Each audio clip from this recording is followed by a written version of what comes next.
Live and direct, live and I take no jive. Legalize it. So how much can a koala bear? Koala bear, koala bear. Koala bear. Barry pulls a joint out of his pocket. Bill says, "Great, Barry, a reefer." Hi, and welcome back to the Koala podcast. Today, I've got Simon Harrison from Jersey, from End Cannabis Prohibition, Jersey. And I got in touch with him via LinkedIn because I saw the announcement that the government, is it called a government in Jersey, Simon? Yes, it is. It's the government of Jersey. The government of Jersey. And their idea for I'm going to say regulating cannabis, because I'm not really sure what that means so far, in terms of the government control all aspects of production and sale of cannabis. In what form, I don't know. So I did a quick LinkedIn, found Simon, and very kindly, he has agreed to speak to me and talk to me about, where we are and what's happening. I suppose the first thing to ask, Simon, is how long has the organisation End Cannabis Prohibition in Jersey been going? Well, first of all, thank you very much for the invitation onto your podcast. End Cannabis Prohibition Jersey started in May 2020. It's essentially started as a Facebook group, a private Facebook group, and we quite rapidly. It was obviously in the COVID time, so everyone was at their computer, didn't have much to do in lockdown and things like that. So we actually managed to get about 4,000 members within the space of about 3 weeks. So it was a how many people? dramatic I'm making a bad Jersey joke, but how mmany people does that leave in Jersey who didn't join the group? Well, that would leave 96,000 because 96. So yeah, well, there you go. There's the roundabout answer. So we're dealing with a population of about 100,000. And when you say, are you dealing just with Jersey, or are you dealing with the whole of the Channel Islands? No, we deal just with Jersey, but we keep a very close eye on what's going on in the other Crown dependencies. So that's also Guernsey and the Isle of Man. Because obviously we're in a similar constitutional position.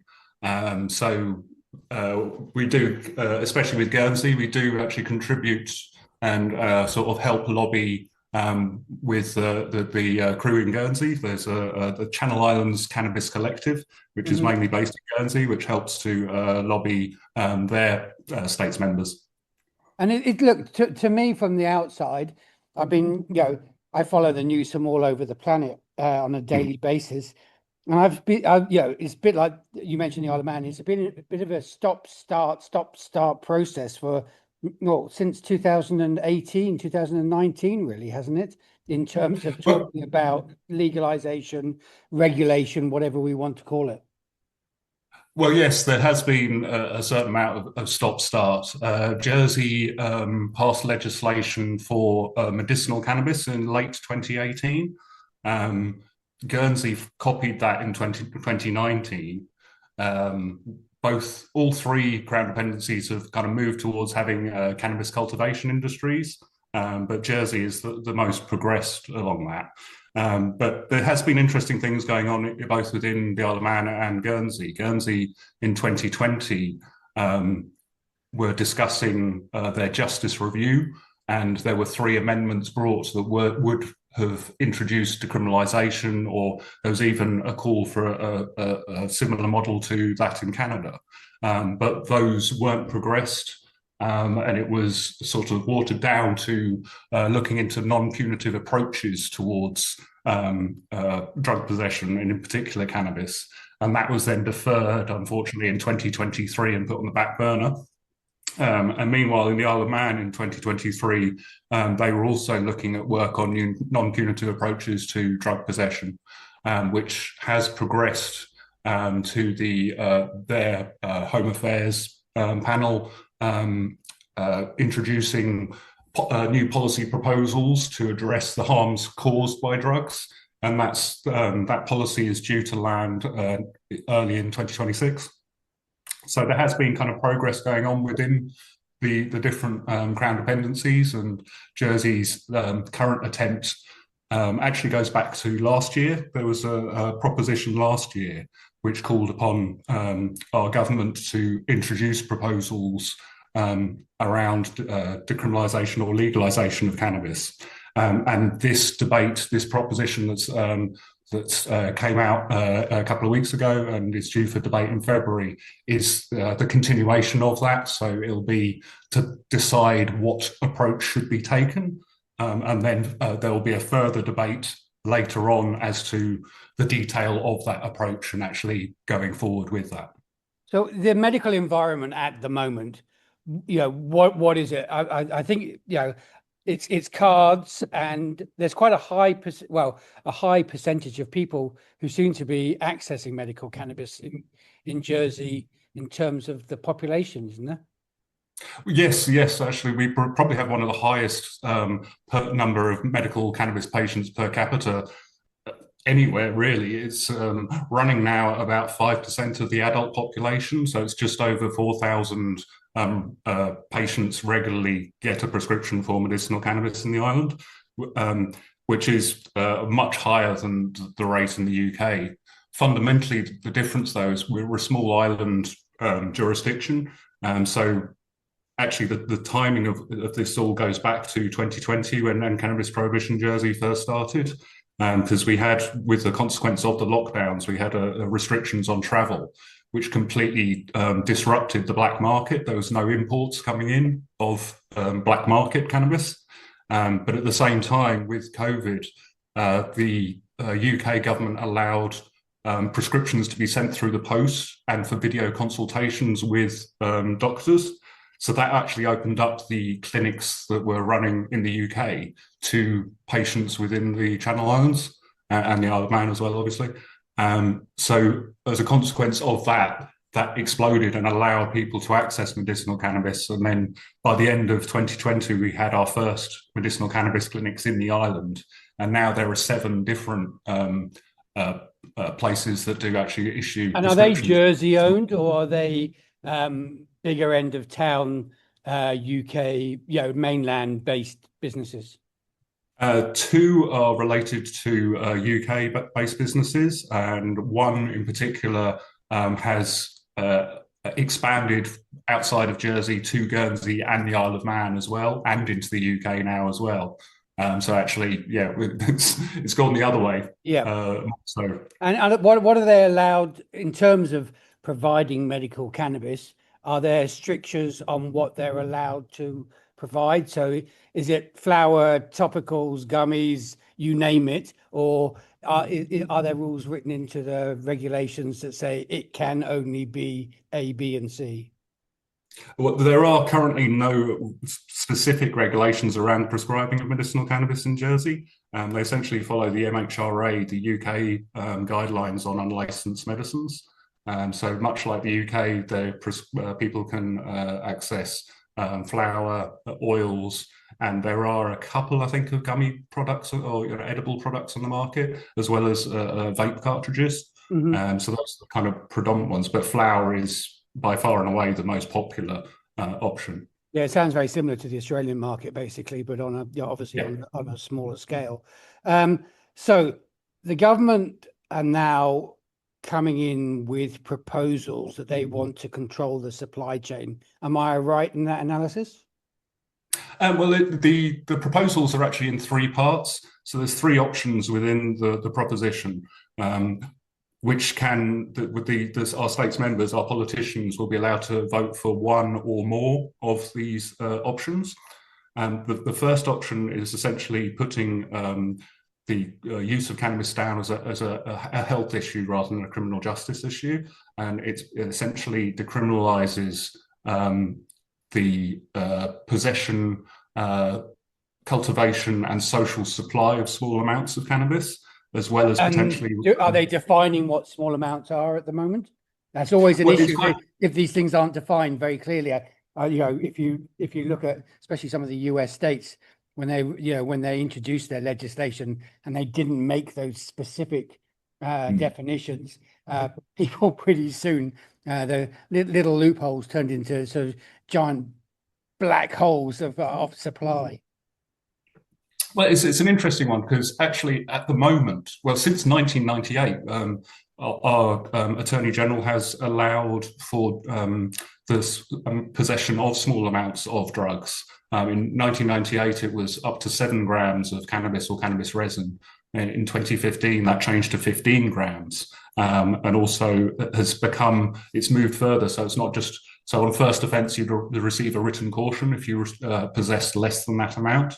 In 2019, that progressed to also being a second offence. And then more recently, last year, it also became a £200 fine if it was a third offence. So we've been progressing along this route towards partial decriminalisation of possession for quite some time now. What this option A that I was referring to before, that option includes police discretion.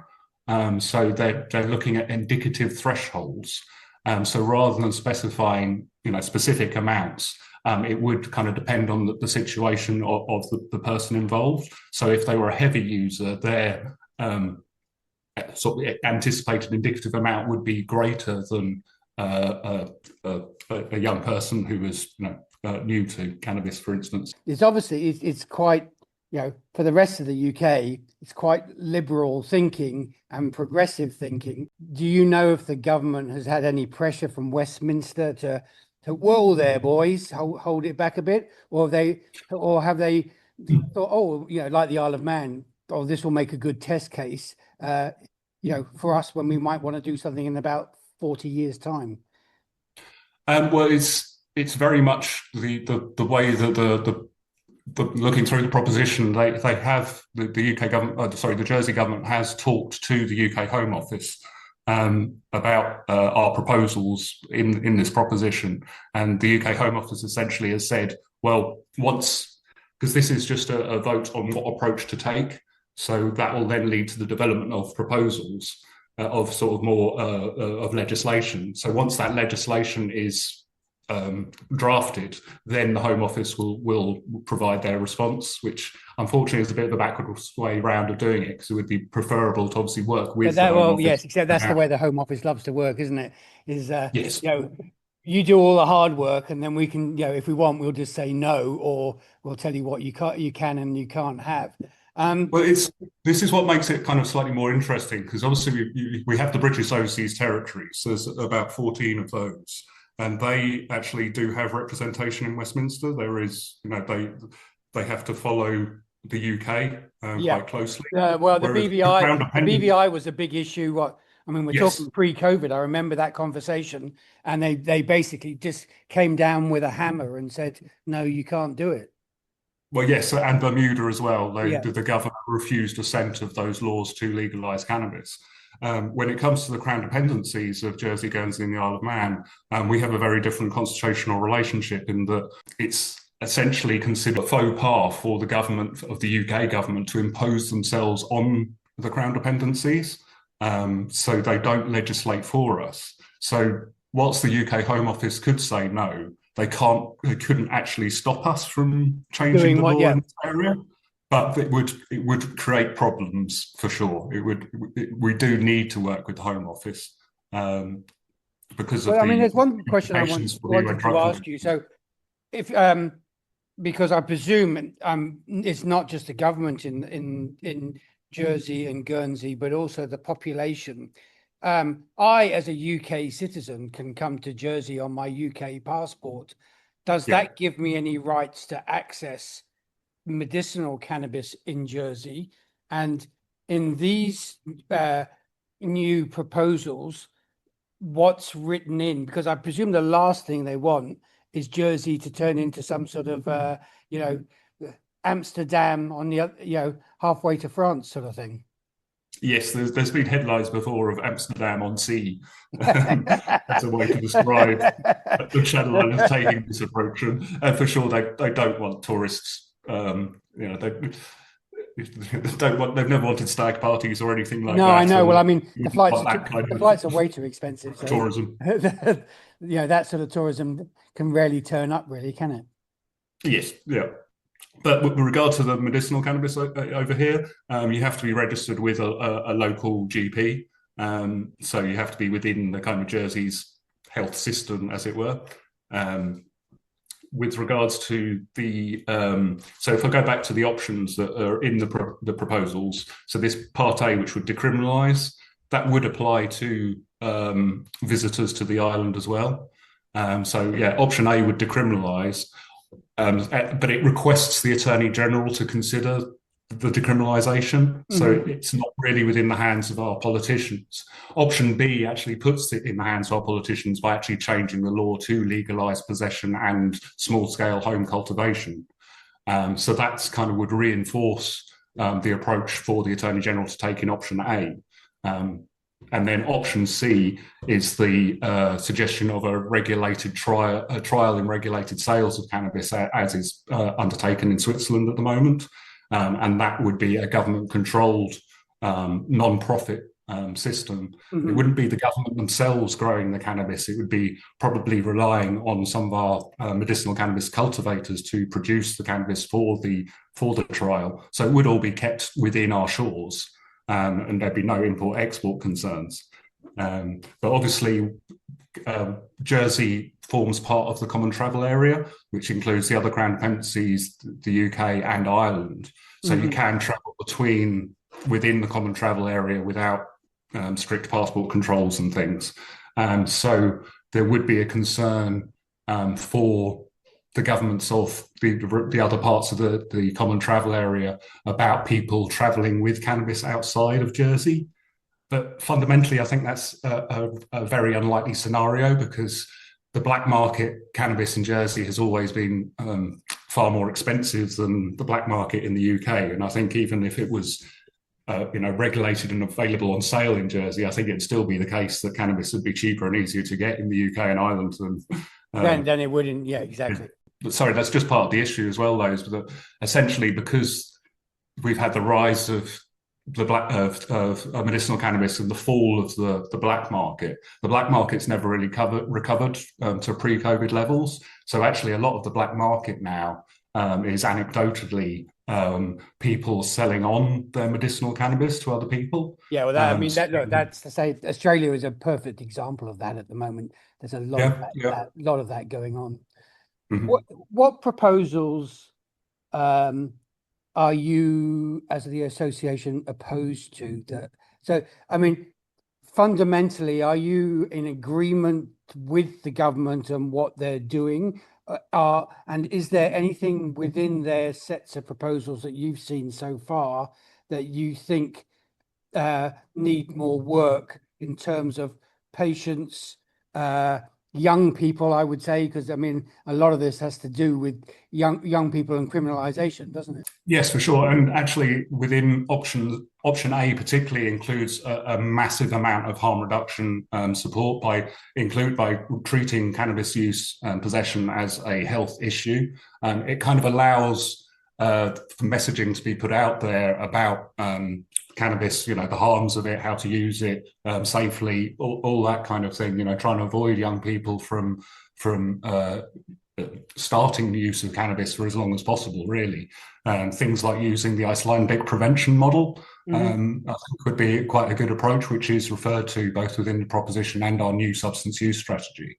So obviously, young people is a major concern, but looking at the propositions as a whole, I've always had confidence in the team that were in the civil service that were putting this proposition together, and I've read through it 3 times now, and I'm very, very happy with what is proposed. I mean, I would have to say you're probably one of the few associations on the planet that can say that happily about the way that government is approaching the issue.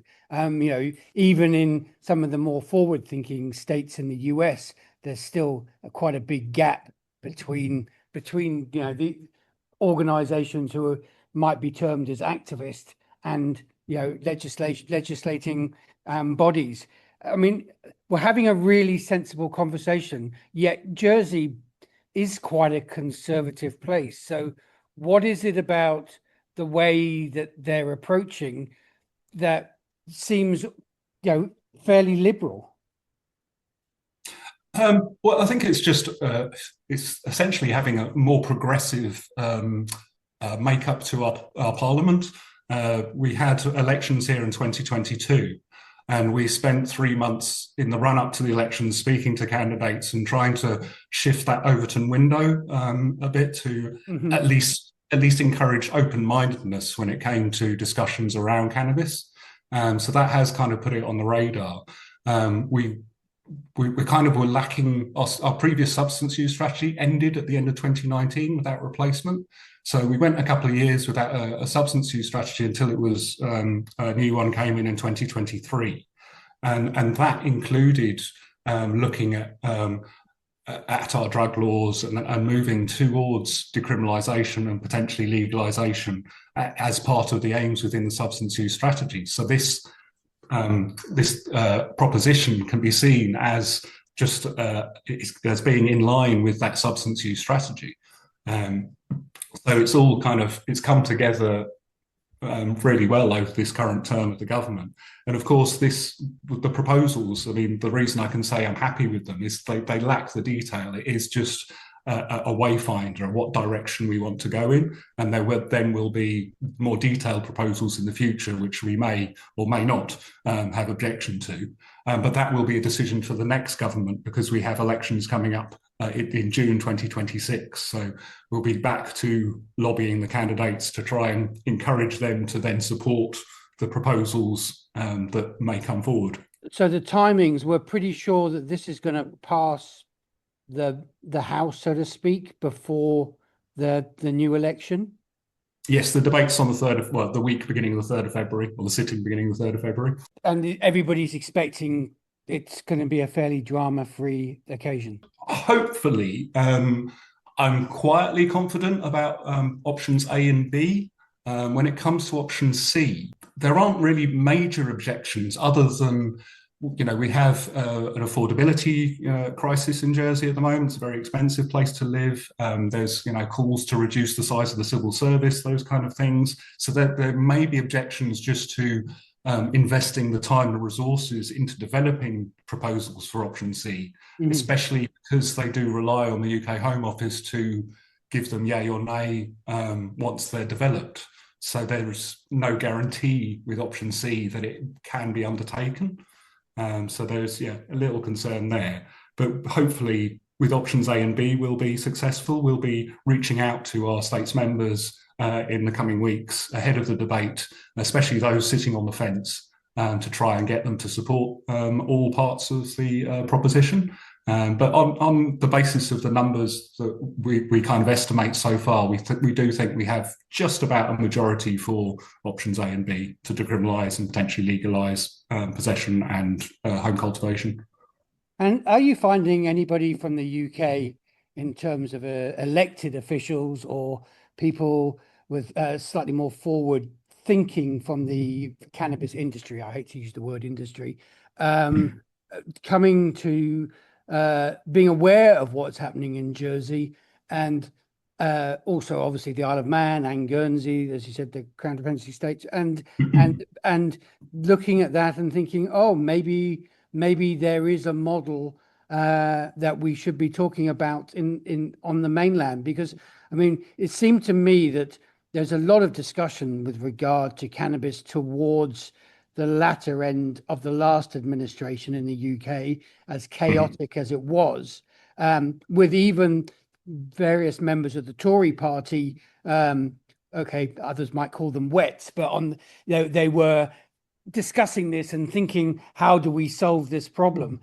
Since the Labour Party's come in, nothing's happened at all. It's absolute silence. And any commentary always says to me, it's more no than, I think Margaret Thatcher might have had more of a yes than some of the stuff you hear out of Starmer and his Politburo. So, I mean, is there anybody looking at, are you seeing anybody going, they're doing interesting things? Unfortunately, not so far. I mean, I have tried reaching it, not to UK politicians, but I have tried reaching out to UK kind of lobby groups and things in the past. And I think they just see us as a separate entity and not having relevance, as it were. I know. Well, I hate this phrase, but everybody talks about their own sandboxes, and it's literally like that. I mean, because I'm always trying to talk on on a global view. And it doesn't really matter how small the jurisdiction is. Canberra in Australia in the ACT is ACT is a perfect example of some people who, just like yourself, it's the same sort of approach, and they're looking at not so much trying to develop industry, but thinking of a way that's a health-based solution that doesn't criminalize people, and at some point may develop a local economy. It seems for me, it seems the most blindingly obvious solution. Start local, grow bigger. That you can find, but people don't want to talk about that, do they? No, unfortunately not. And I do thoroughly see Jersey having the potential to being a test case for the UK. The UK government, as you mentioned, Keir Starmer just doesn't want to talk about drugs. So if there will be no progress with sort of drug issues under this current government. So allowing Jersey, if not all of the three crown dependencies, to undertake these kind of trials, like in Switzerland, could provide a means for the UK to sort of test the waters, so to speak. Yeah, well, it's a double-edged sword, because for me, with the Home Office, it's also kick the can down the road. Oh, we're watching what Jersey does, and maybe we'll wait for 15 years to see how it works out. Talking about the British government, and I mean, they're having grown up in the UK since the mid 70s, early 80s, and looking at drugs in the UK. I mean, really it's more than infuriating that the way that they won't even open a discussion about cannabis, when I mean the demand and the supply is the biggest criminal issue in the country, from all aspects. So I just find it absolutely bizarre that they won't even, there's Kazakhstan will talk about it more than the UK, or a whole range of places you think wouldn't talk about it. So I just it's fear of the tabloids, really, isn't it? Oh, well, there's always fear of the tabloids, but I mean, at some point you just got to. The Express and the Mail, they're only in the business of selling something, and it's interesting because that's happened in Australia with the Telegraph, which is the equivalent of the Express and the Mail rolled up together, owned by our lovely Mr. Murdoch, news. Even they have had to move their dial from far right towards the center on medicinal cannabis, as much as they don't like it, simply because it's a fact of life, and they can't get rid of that fact of life. Obviously they can jump on a story that if there's a bad story, it's either always dressed up as bad or good, isn't it, with these things? So it's just I get lost for words. It's the 30th of December. I'm just going to be lost for words at the end of 2025 before I'm lost for words at the beginning of 2026. Simon, look, thank you very much for being on the Karma Koala podcast, and in a very Jersey balanced and reasonable way explain what I think is one of the most positive things happening in cannabis regulation around the world at the moment. Oh, yeah, indeed. And thank you very much for the opportunity to come on your podcast and talk about this. The news only broke just before Christmas, so unfortunately it hasn't appeared in media outside of the island yet. So you're the first to actually pick up the story. I'm sorry, I'm obsessive, and I spot, I have about 50 billion Google alerts, so I spot everything as it comes through. I know that they've been talking, but I mean, what was interesting is I could actually access the documents as well and actually see what was said in some of them, which is, again, a rarity in these things. They're being quite open. And I said, I'll say in the podcast, I have actually approached the health department to see if they'll be on the podcast as well. So hopefully they'll listen into this, and they'll come and join as well, because I do think they're doing, really positive things if they can push it through. Oh, yeah, and fingers crossed. Definitely. Thank you very much for being on the Karma Koala podcast. Live and direct, live and a date no jive. Legalize it. So how much can a koala bear? Koala bear, koala bear. Koala bear.